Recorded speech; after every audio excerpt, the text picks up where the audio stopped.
नमस्कार, news 18 special देख रहे हैं आप और मैं आपके साथ रंजना रावत। और आज देखेंगे अद्भुत अलौकिक आंजन धाम का दूसरा भाग। बता दें आपको कि गुमला में आंजन धाम पहाड़ की गुफा में भगवान हनुमान के जन्म का प्रमाण है और भगवान हनुमान के जन्म और उनके बालपन से जुड़ी कई कथाएं यहां के पहाड़ों में आज भी साक्ष्य के रूप में मौजूद है। आंजन धाम के दक्षिण दिशा में कुदरी ओड़ा पहाड़ है और इस पहाड़ पर बाल हनुमान का संसार बसता है। देखिए अद्भुत अलौकिक आंजन धाम का दूसरा भाग।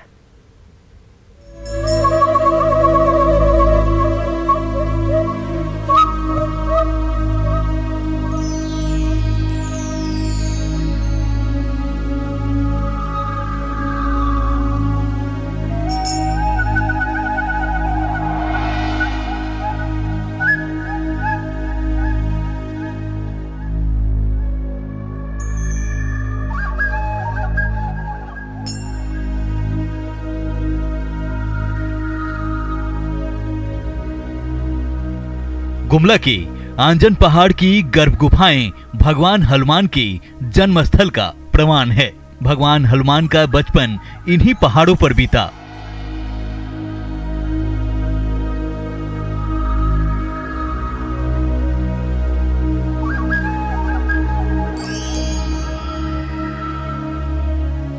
इन पहाड़ों में कई ऐसे साक्ष्य हैं जो प्रमाणित करता है कि यही भगवान हनुमान की जन्मभूमि है।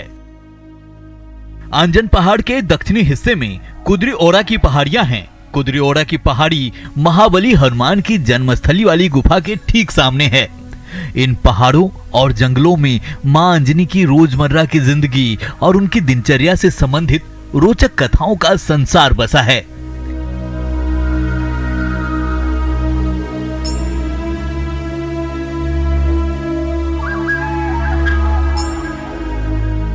मान्यता है कि हर दिन आंजन धाम की पहाड़ियों से निकलकर मां अंजनी स्नान के लिए कुदरी ओड़ा की पहाड़ियों में बने तालाबों और झीलों में जाया करती थीं।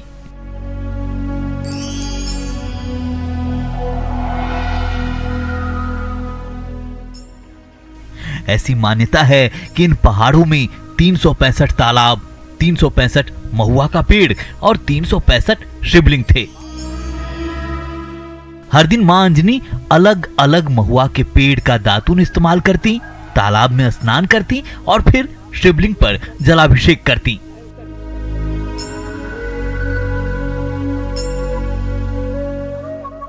आज कई शिवलिंग और तालाब लुप्त हो चुके हैं।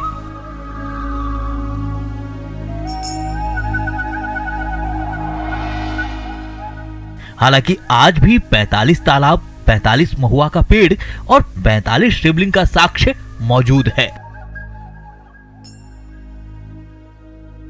हनुमान जी की जन्मस्थली यानी आंजन धाम गुफा जो है, जहां हनुमान जी का जन्म हुआ था, इस गुफा के द्वार पर पहुंचने के बाद आपको जो एक नजारा दिखता है, बिल्कुल विहंगम दृश्य है। ये पहाड़ और घाटियों से भरा है और यहाँ पर मुख्य तौर पर 3 गुफाएं हैं। एक तो जहां आंजन धाम गुफा जहां हनुमान जी का जन्म हुआ, दूसरी एक गुफा है कुंदरी ओड़ा, जिसके बारे में मान्यता है कि यहां से हर दिन मां अंजनी उसी गुफा के सामने जो झील बहती है वहां स्नान करने के लिए हर दिन जाया करती थी। और जब मां वहां स्नान करने के लिए जाया करती थी तब तक हनुमान जी इन्हीं पहाड़ों में जो आप देख रहे हैं यहाँ पर उछल कूद करते थे। उनका नटखट जो कहते हैं पन है, इसी पहाड़ों में कैद है। तो बाबा, आप यहाँ पर जो है गुफा है, गुफा में क्या जो माता अंजनी है हर दिन जाती थी? हाँ, हर दिन जाती थी। हाँ, बोलिए। हाँ, गुफा में अंजनी माता हर दिन नहाने के लिए वहीं पर जाती थी। वहाँ नदी में है गुफा, उसको बोलते हैं कुंदरी ओड़ा। वहाँ आदमी सबको घुसने के लिए थोड़ा नहीं बनता है, इसलिए वहाँ बराबर आदमी नहीं जाने सकते हैं। वहीं पर में पहले सतयुग में बोलते हैं कि 7 खटिया का रस्सी को कुआं में डालने से नहीं पहुंचा नहीं सकेगी। ऐसा वहाँ कुआं है, उसको हम जाकर देखे, वहाँ मट्टी जाकर डाल दिया, वहाँ भी गुप्त हो गया। वो कुआं भी अभी नहीं मिलेगा। 300-400 आदमी वो गुफा में आदमी वहाँ आटेगा। गुफा अभी जाएंगे तो गुफा दिखेगी? हाँ, दिखाएगा। अभी भी जाएंगे तो गुफा दिखाएगा, लेकिन वहाँ कोई घुस नहीं सकेंगे तो घुस भी सकते हैं, लेकिन वहाँ अड़की होकर घुसती है, इसलिए जाने के लिए आदमी सब वहाँ परेशान होते हैं। मतलब पेट के बल वहाँ पर जाना होगा। और जो उन्होंने कहा कि 7 खटिया, मतलब गहराई बता रहे हैं कि 7 खटिया की गहराई थी। झील में इतना ज्यादा पानी था उस समय में। आंजन धाम में अंजनी सुत हनुमान के बालपन का रहस्य छिपा है। यहीं पर भगवान खेला कूदा करते थे। इन्हीं पहाड़ियों पर बाल हनुमान का बचपन बीता। आज बड़े श्रद्धा भाव से लोग यहाँ मां अंजनी और भगवान हनुमान के दर्शन के लिए पहुँचते हैं। हाँ, घाटी और पहाड़ है तो जाने के लिए तो इतना साधन नहीं है, पर अंजलि माता तो जाते थे नहाने के लिए, और हनुमान जी थे कि बालपन रूप में थे तो उसको छोड़ के जाते थे। बिल्कुल, हनुमान जी बालपन रूप में थे और जिम्मेदारी तो एक माँ की जिम्मेदारी आज भी जिस तरीके की है उस दौर में भी होगी। तो यहाँ पर कभी आप लोग वहाँ गई हैं जहाँ पर जाते थे माँ अंजनी स्नान करने, कभी गई हैं आप वहाँ? नहीं गए हैं। कभी नहीं गई हैं? कभी नहीं गए हैं। देखने की इच्छा है? इच्छा है। इच्छा है। हाँ। चाची गए हैं आप कभी वहाँ? नहीं गए हैं। कभी नहीं गए हैं? ना, तो नहीं गए हैं। अभी अभी तो आए हैं तो कैसे जाएंगे। बिल्कुल, हर दिन यहाँ श्रद्धालु पहुँचते हैं। गुफाएं यहाँ पर कई हैं, लेकिन मुख्य रूप से 3 गुफा का नाम लिया जाता है। एक आंजन धाम गुफा, दूसरी गुफा कुंदरी ओड़ा और तीसरी एक गुफा है चांद गुफा। हम आपको ले चलेंगे कुंदरी ओड़ा गुफा, जहाँ पर मां अंजनी स्नान करने जाया करती थी। यहाँ पहुंचने वाले श्रद्धालु भी कुदरी ओड़ा का रहस्य जानने को व्याकुल दिखे। ऐसे में हम कुदरी ओड़ा पहाड़ की तलाश में निकल पड़े। कई पहाड़ों को पार कर कुदरी ओड़ा के पहाड़ और जंगलों में पहुंचे। इन पहाड़ों में कई झरने हैं।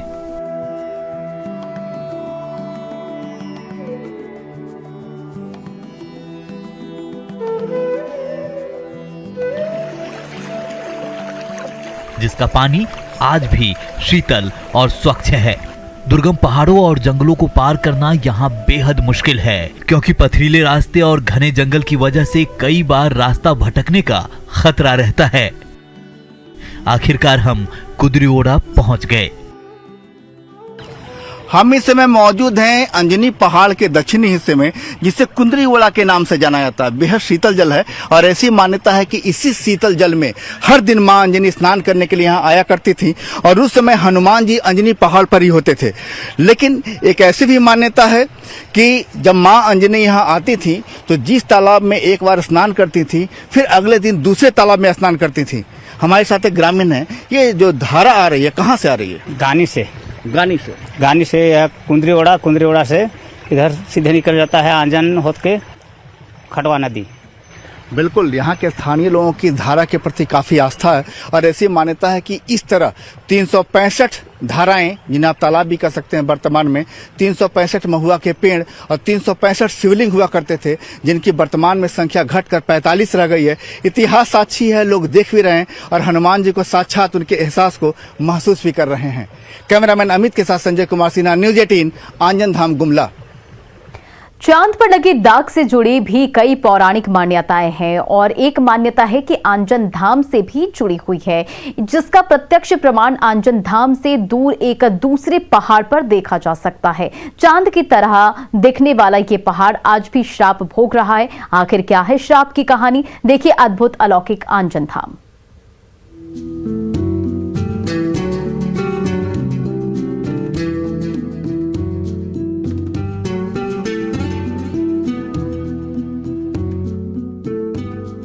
आंजन पहाड़ से उत्तर की दिशा में चांद पहाड़ का रहस्य भी यहाँ पहुंचने वाले श्रद्धालुओं में एक रोमांच पैदा करता है। ऐसी मान्यता है कि इंद्र के छल से क्रोधित हुए गौतम ऋषि ने अपनी पत्नी अहिल्या को श्राप देने के बाद क्रोध से चांद की ओर देखा और फिर अपने शरीर पर पहने मृगछाल के हिस्से को तोड़कर चांद की ओर फेंका, जिससे चांद को चोट लगी, जिसका दाग चांद पर है। चांद से टकराने के बाद मृगछाल का टुकड़ा इसी पहाड़ पर गिरा, जिससे इस पहाड़ की शक्ल कुछ चांद की तरह हो गई। लेकिन यह पहाड़ दूसरे पहाड़ों और जंगलों से इतना घिरा है कि इसका बाहरी दृश्य शायद ही किसी ने देखा हो। जाने का मन तो करता है, लेकिन बहुत दुर्लभ है, जाने नहीं सक रहे हैं। बहुत ऊंचा में है। ऊंचा में है। हाँ, बहुत रास्ता भी सुनते हैं, रास्ता भी पथरीला है। हाँ, हिम्मत नहीं है जाने की। नहीं सर, क्योंकि काफी रास्ता जो है दुर्गम रास्ता है और जंगल, घनघोर जंगल से गुजरना पड़ता है। रास्ता बिल्कुल पथरीला है और परिवार लेके ऐसे में यहीं से बस प्रणाम कर रहे हैं। हिम्मत तो नहीं जुटा पा रहे हैं सर। चांद पहाड़ तक पहुंचना किसी श्रद्धालु के लिए बेहद मुश्किल है।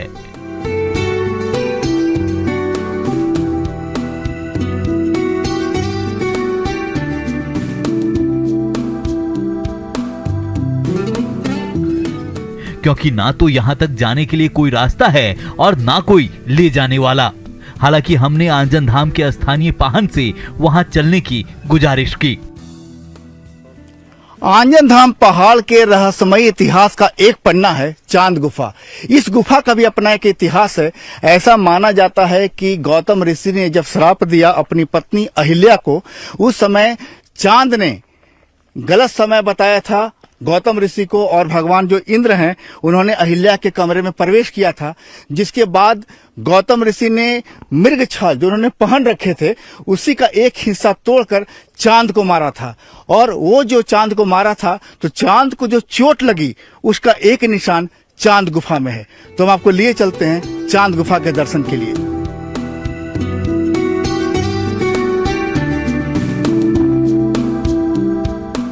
पहाड़ों पर बीहड़ जंगल के बीच न जाने कितने घुमावदार रास्तों को पार करते हुए हम काफी मशक्कत के बाद चांद गुफा के पास पहुंचे।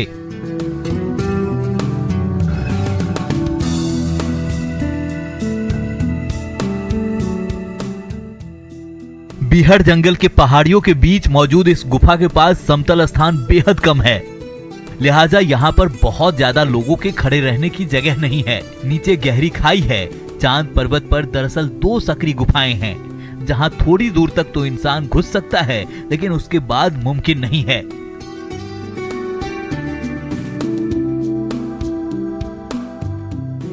बदलते समय के साथ इन गुफाओं में मिट्टी का भराव शुरू हो गया है, जिस वजह से यह सकरी होती गई। पाहन बताते हैं कि श्रापित होने के कारण इस गुफा के पास कोई पूजा करने नहीं आता।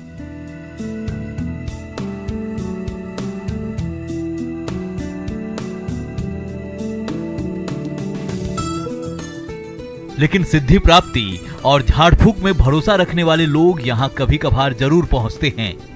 2 पहाड़ और दुर्गम और बीहड़ जंगलों को पार करते हुए हम चांद गुफा तक पहुंच चुके हैं। ये गुफा बाहर में देखने से बिल्कुल चांद की तरह दिखती है, लेकिन चूंकि चारों तरफ बीहड़ जंगल और पहाड़ हैं, हम आपको दूर से तो नहीं दिखा सकते हैं। लेकिन आपको जिस तरीके से गुफा के हम करीब पहुंचे हैं, आपको यहाँ का नज़ारा बिल्कुल, यहाँ पर बहुत ज़्यादा लोगों के खड़े होने की जगह नहीं है। गिनती के 10 या 15 लोग ये गुफा के पास खड़े हो सकते हैं। तरह तरह के लोग यहाँ पहुँचते हैं। कुछ लोग यहाँ पर वास्तव में पूजा करने के लिए पहुँचते हैं, तो कई ऐसे लोग हैं जो सिद्धि के लिए यहाँ पहुँचते हैं। आप देख रहे हैं कि यहाँ बाकायदा भोलेनाथ का एक त्रिशूल भी गड़ा हुआ है। और जैसा कि मैंने आपको बताया कि चूंकि ये गुफा भी एक शापित गुफा है, और ये गौतम ऋषि की ओर जो श्राप दिया गया था चांद को गलत समय बताने के लिए कि सुबह हो गई है, और गौतम ऋषि झील की ओर चल पड़े थे। लेकिन जब लौटा तो अपनी गुफा से इंद्र को बाहर निकलते देखा, जिसके बाद मृग छाल से जो एक टुकड़ा तोड़ा था और चांद की ओर फेंका था, वो टुकड़ा चांद में लगने के बाद माना जाता है किसी पहाड़ को लगा था, जिसके कारण इसका नाम चांद गुफा पड़ा।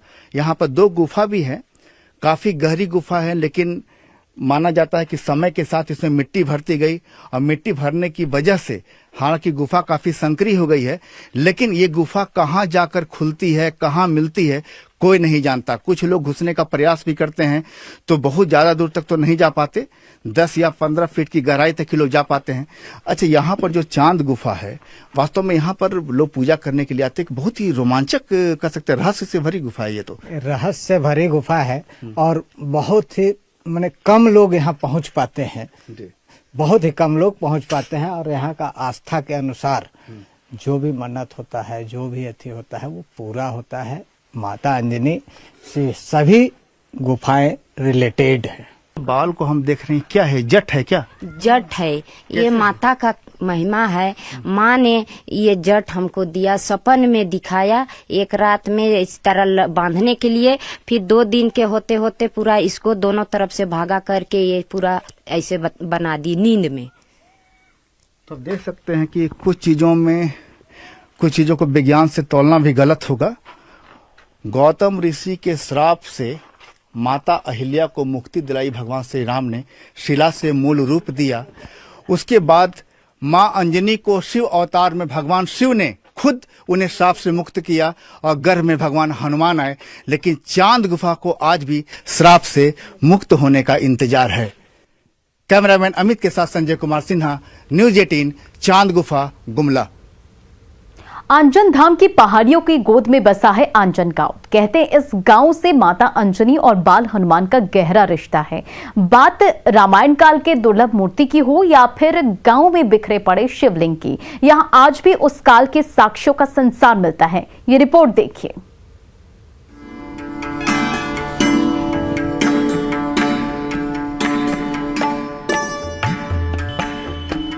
आंजन धाम की पहाड़ियों के बीच में आंजन गांव बसा है, यानी बाल हनुमान की यादों और कथाओं का महासागर। आंजन गांव के मंदिर में आज भी वो प्राचीन और दुर्लभ मूर्ति रखी है जिसमें हनुमान जी के जन्म की कहानी छुपी है।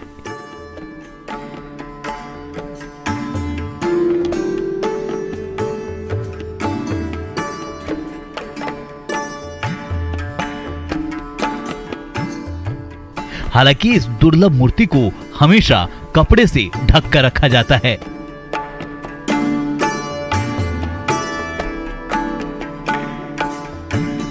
को विरासत में मिला हुआ है। हनुमान जी की जो सबसे दुर्लभ मूर्ति है, प्रतिमा है, जरा सा हमको दिखाएंगे, हमारे न्यूज 18 के दर्शकों को वो दिखाएं। ये अंजनी माता हुए, ये अंजनी माता हुए, और जिस समय हनुमान जी पंजड़ा तोड़ करके जो अवतार लिए हैं बाल रूप में, वो ये दुर्लभ चीज है, ये वर्ल्ड में कहीं नहीं मिल सकता है, इनका दर्शन कहीं नहीं हो सकता है। ये अंजनी के आप देख सकते गोद में हनुमान जी का बाल रूप जो है विराजमान है, और आप बाल रूप को साक्षात देख भी रहे हैं। क्या ऊपर नहीं दिखा सकते हैं जी? इससे ऊपर नहीं दिखा सकते हैं, क्योंकि जिस समय हनुमान जी पंजड़ा तोड़ के अवतार ले रहे हैं वो दृश्य दर्शन करा रहे हैं। इसे हमेशा ढक कर रखा जाता है। हाँ, हमेशा ढक कर रखा जाता है। आंजन मंदिर के ठीक पास में वो मंदिर है जहां मां अंजनी ने भगवान चक्रधारी महाराज की घोर तपस्या की थी, जिसके बाद उन्हें शिवांश यानी शिवावतार हनुमान को जन्म देने का वरदान मिला था।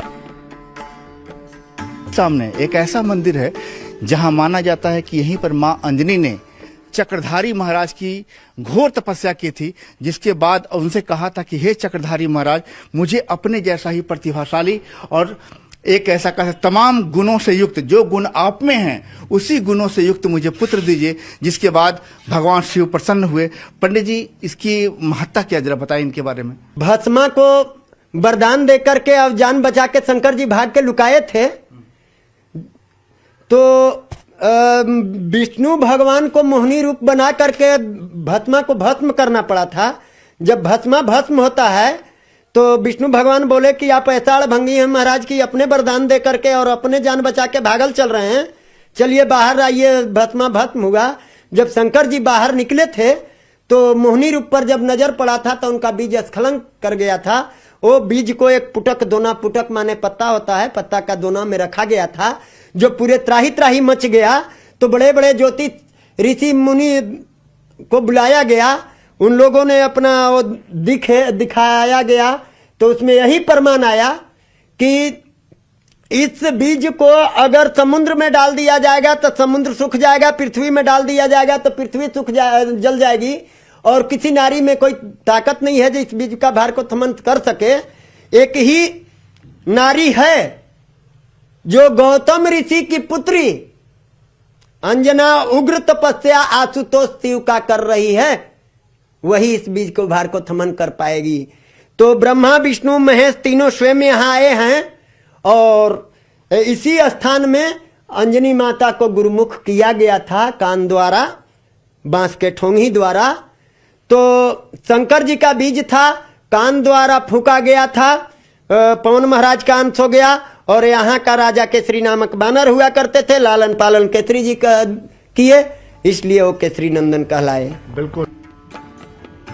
आंजन धाम मंदिर के बाद जब आप आंजन गांव पहुंचते हैं तब वहां कई जगहों पर रामायण काल के शिवलिंग नजर आते हैं, जिनके बारे में कहा जाता है कि मां अंजनी पूरे साल हर दिन अलग अलग शिवलिंग की पूजा कर उनका जलाभिषेक करती थी। ओम त्र्यंबकम यजामहे सुगंधिम पुष्टिवर्धनम उर्वा रुक्मी वंदनात् मृत्यु मूर्छियमामृतात्। जब आप आंजन धाम गांव आते हैं तो यहाँ पर कई सारे शिवलिंग आपको नजर आते हैं। ऐसी मान्यता है कि जब माँ अंजनी यहाँ थी तो करीब 365 शिवलिंग यहाँ पर थे। हर दिन माँ अंजनी अलग अलग शिवलिंग की पूजा करती थी, जलाभिषेक करती थी। और एक तरीके से मान्यता ये भी है कि माँ 1 वर्ष तक उस शिवलिंग पर दोबारा पूजा नहीं करती थी। आप भी जब आंजन धाम गांव आइए, यहाँ शिवलिंग की पूजा कीजिए और वापस हंसते खिलते अपने घर को जाइए। कैमरामैन अमित के साथ संजय कुमार सिन्हा, न्यूज 18 आंजन धाम गुमला।